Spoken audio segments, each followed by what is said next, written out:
Magandang araw ulit guys. Ayan, ito na naman ako sa aking A Day in My Life guys.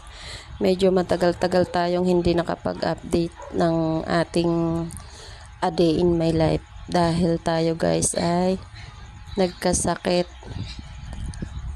Kaya hindi po ako nakagawa ng mahaba-haba na video guys. Medyo matagal-tagal din.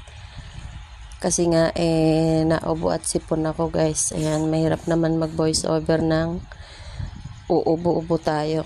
Tsaka yung salita natin medyo barado baga ang ilong.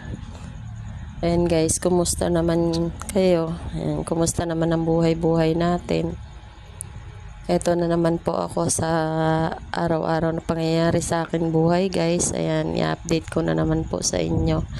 Sana po support nyo po ulit ako guys. Di po ako magsasawang humingi ng suporta nyo. Ayan.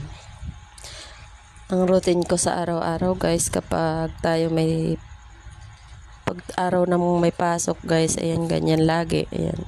Alam ko nyo na, memorize nyo na yan guys.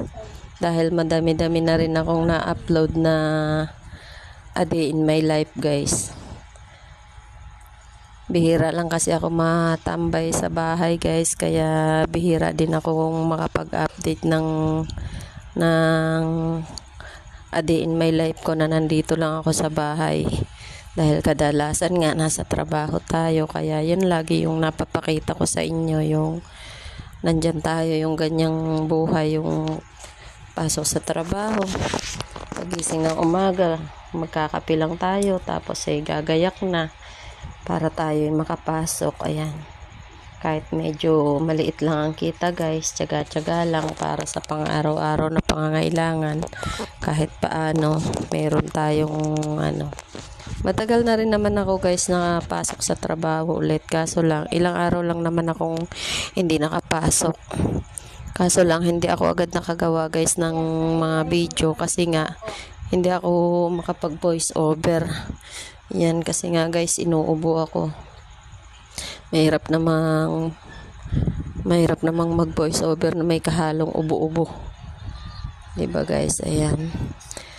Sana po support nyo po ulit ako guys. Ayan, maraming salamat po sa mga taong walang sawang sumusuporta sa akin guys. Kahit na hindi ko man po kayo kilala sa personal, andyan kayo palagi at sinusupport nyo ako sa aking mga video, mahaba man yan o maigsi, andyan kayo parate, hindi nyo po ako iniiwan. Maraming salamat guys. Ayan, thank you so much. So yun lang muna guys, thank you for watching again. Love.